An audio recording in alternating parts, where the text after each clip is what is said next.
हरे कृष्णा, राधे राधे। आज हम आपको सावन मास का 13वां अध्याय सुनाएंगे।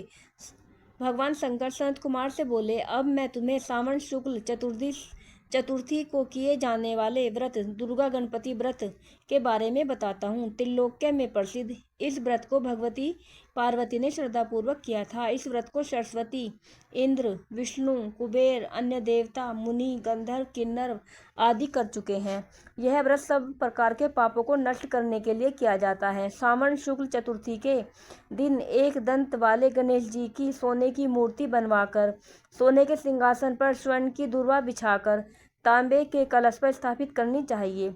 लाल कपड़ा बिछाकर सर्वोभद्र मंडप का निर्माण कर उस पर कलश स्थापित करें। लाल फूल तथा 5 पत्रों अपामार्ग, शमी, दूर्वा, तुलसी दल, बिलपत्र, इस मौसम में होने वाले सुगंधित पुष्पों तथा फलों आदि का नैवेद्य रखकर 16 उपचार से गणेश जी का पूजा करके प्रार्थना करनी चाहिए। इस स्वर्ण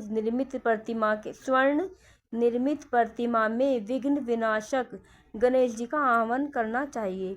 इसमें वे पधारें। रत्नों से जड़ित उत्तम स्वर्ण सिंहासन बैठने के लिए देता हूँ, आप इसे स्वीकार करें। हे पार्वती पुत्र, हे विश्वव्यापिन, हे सनातन, मैं आपको प्रणाम करता हूँ। मेरे विघ्नों का नाश करें। हे सुरश्रेष्ठ, लाल चंदन चर्चित मैंने भक्ति पूर्वक वन अक्षतों को चढ़ाया है, आप इसे स्वीकार करें। लोकों के अनुग्रह के लिए तथा दानवों के विनाश हेतु एक दंत यह आपका पतवार है। प्रसन्नता पूर्वक धूप को स्वीकार करें। इस दीपक को मैं आपको देता हूँ, आपको नमस्कार करता हूँ। वैदिक मंत्र से लड्डू तथा खीर, कपूर तथा इलायची युक्त पान आपको समर्पित कर रहा हूँ। हे गणेश्वर, हे गणाध्यक्ष, हे गजानन, हे गौरीपुत्र, मेरा व्रत आपके प्रसाद से परिपूर्ण हो। जो प्राणी 5 वर्ष तक व्रत का उद्यापन करता है, वह अपने मनवांछित पदार्थों तथा वस्तुओं को प्राप्त कर लेता है और अंत में देह त्याग कर मेरे लोक को प्राप्त करता है। यदि इस व्रत को कोई 3 वर्ष तक करे तो उसे सब सिद्धियां प्राप्त हो जाती हैं और अंत में मेरे लोक में जाता है। इस उत्तम व्रत को जो प्राणी उद्यापन के बिना करता है तो यथाविधि पूरा करने पर भी उसका फल निष्फल हो जाता है। उद्यापन अवश्य करना चाहिए। उद्यापन के दिन तिलों के जल में मिलाकर स्नान करना चाहिए। फिर गणेश जी की 1 पल अथवा आधा पल या चौथाई पल की स्वर्ण प्रतिमा बनवाकर उसको पंचगव्य द्वारा स्नान कराकर दुर्वा से पूजा करनी चाहिए।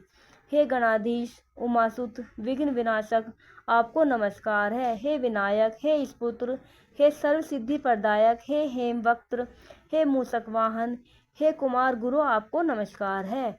उपरोक्त सभी नामों से अलग अलग पूजन करना चाहिए। पहले दिन अधिवासन करना चाहिए, दूसरे दिन प्रातःकाल हवन करना चाहिए।